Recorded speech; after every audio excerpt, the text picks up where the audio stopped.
कैसे हैं आप सभी? मैं आशा करती हूँ सभी लोग स्वस्थ और प्रसन्न होंगे। आज हम हमारा पाठ अपठित गद्यांश को पढ़ेंगे और समझेंगे। आइए शुरू करते हैं इस पाठ को। यह है पाठ 20। अपठित। अपठित क्या है? अपठित का शाब्दिक अर्थ होता है जो पहले न पढ़ा गया हो वह अपठित कहलाता है। अपठित का अर्थ है जो पहले न पढ़ा गया हो। अपठित गद्यांश या पद्यांश वो पाठ्य पुस्तकों से नहीं लिए जाते हैं, वे अन्य किसी पुस्तक, पत्रिका या समाचार पत्र से लिए जाते हैं। अपठित गद्यांश या पद्यांश से संबंधित प्रश्नों के उत्तर देने के लिए हमें कुछ बातों को ध्यान में रखना चाहिए, जैसे कि गद्यांश या पद्यांश को ध्यान से 2 से 3 बार हमें उसे पढ़ना चाहिए। उसके भावार्थ को हमें समझना चाहिए। उत्तर सरल भाषा में, संक्षिप्त और उचित शब्द सीमा जो होती है उसमें देनी चाहिए। लिखते समय सुबोध सरल भाषा का प्रयोग करना चाहिए।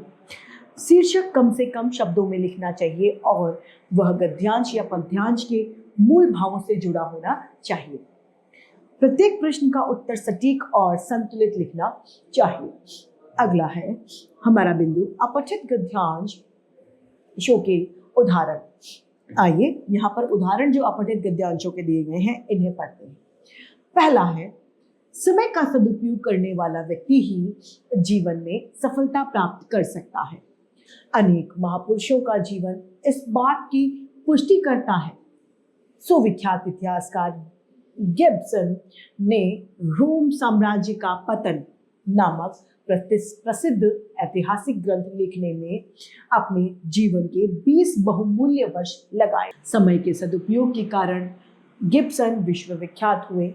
गांधी जी भी समय का सदुपयोग करते थे। उनका एक भी क्षण व्यर्थ यानी बेकार नहीं बीतता था। गांधी जी कहते थे कि दिन मित्रों के रूप में हमारे सामने आते हैं और अमूल्य भेंट लाते, अगर हम उनका उपयोग न करें तो चुपचाप लौट जाएंगे। समय का सदुपयोग केवल उद्यमी व्यक्ति ही कर सकता है। अब इससे संबंधित प्रश्नों को हम देखेंगे। पहला प्रश्न है, गिब्सन कौन था तथा किसे लिए प्रसिद्ध हुआ? गिब्सन सुविख्यात एक इतिहासकार थे और वो एक ग्रंथ के लिए प्रसिद्ध हुए जिसका नाम था रोमन साम्राज्य का पतन, और वो समय के लिए सदुपयोग के कारण प्रसिद्ध हुए। दूसरा, गांधी जी ने समय के विषय में क्या बताया? गांधी जी ने बताया, या गांधी जी कहते थे कि दिन मित्रों के रूप में हमारे सामने आते हैं और अमूल्य भेंट लाते हैं। अगर हम इनका उपयोग न करेंगे तो वो चुपचाप बिना बताए लौट जाएंगे। ग, अनेक महापुरुषों का जीवन किस तथ्य की पुष्टि करता है? अनेक महापुरुषों का जीवन इस चीज की पुष्टि करता है कि समय का सदुपयोग करने वाले व्यक्ति ही जीवन की सफलता को प्राप्त करते हैं। घ, इस पद्यांश का शीर्षक लिखिए। उपयुक्त पद्यांश का शीर्षक समय का सदुपयोग हो सकता है या है। दूसरा यहाँ पर हमें दिया गया है, मानव बुद्धिशील प्राणी है। जिस विषय पर दूसरे प्राणी विचार नहीं कर सकते उस पर वह चिंतन करता है। इसी कारण वह संसार के समस्त जीवधारियों से श्रेष्ठ माना जाता है। जहां एक ओर उसमें विद्या, बुद्धि, प्रेम आदि श्रेष्ठ गुण मौजूद है यानी विद्यमान है, वहीं दूसरी तरफ एक राग, द्वेष, हिंसा आदि बुरी प्रवृत्तियों से भी ओतप्रोत है। श्रेष्ठ तत्वों का अपने अंदर विकास करने के लिए मानव को स्वावलंबी बनना पड़ेगा। दूसरों का सहारा छोड़कर केवल अपने सहारे पर जीवन बिताना स्वावलंबन कहलाता है। अपने पैरों पर खड़ा होने वाले व्यक्ति न तो समाज में निरादर पाता है और न ही घृणा यानी नफरत का पात्र होता है। वह अपने बल पर पूर्ण विश्वास प्राप्त करता है। वास्तव में स्वावलंबन मानव का वह गुण है जो उसे आत्मविश्वासी बनाता है।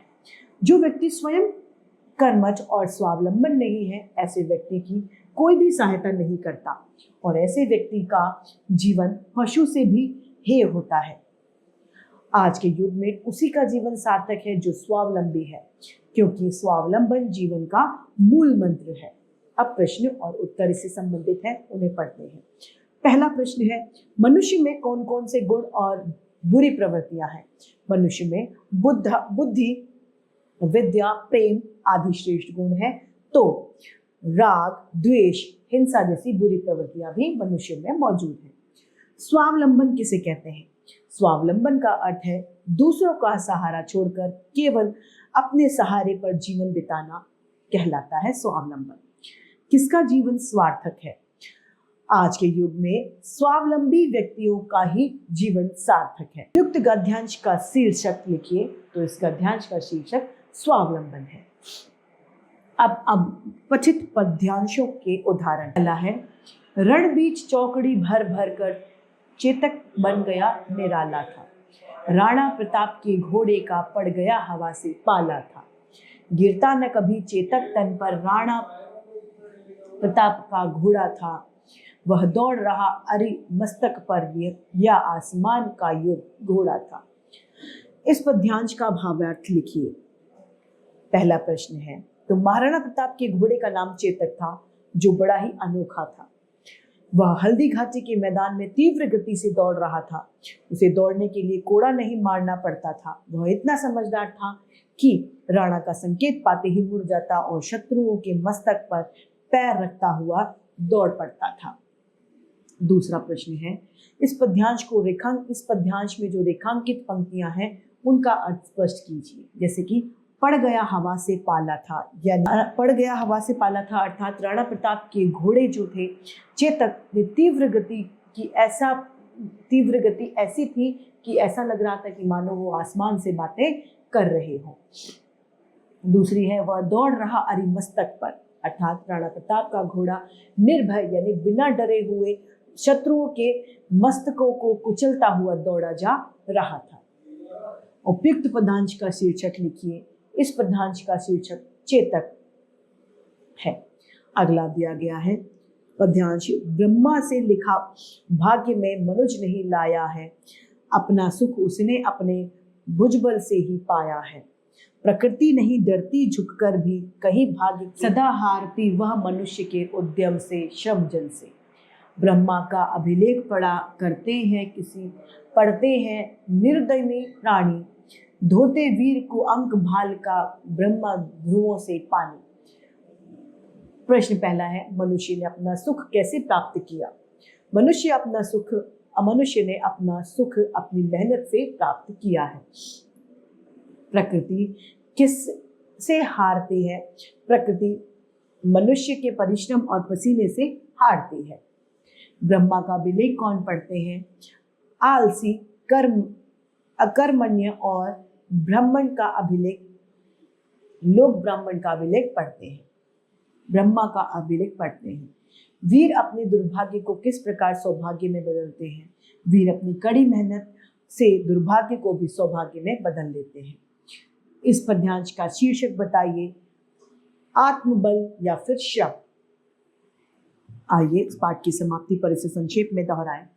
अपठित गद्यांश या पद्यांश पुस्तकों से नहीं लिए जाते, वे किसी अन्य पुस्तक या पत्रिका से लिए जाते हैं। गद्यांश या पद्यांश को 2 या 3 बार ध्यान से पढ़ना चाहिए। प्रत्येक उत्तर का प्रश्न सटीक और संतुलित होना चाहिए। तो इसी के साथ हमारा ये पाठ समाप्त होता है और मैं उम्मीद करती हूँ सभी को ये समझ में आया होगा। आज के लिए इतना ही, फिर मिलते हैं। धन्यवाद।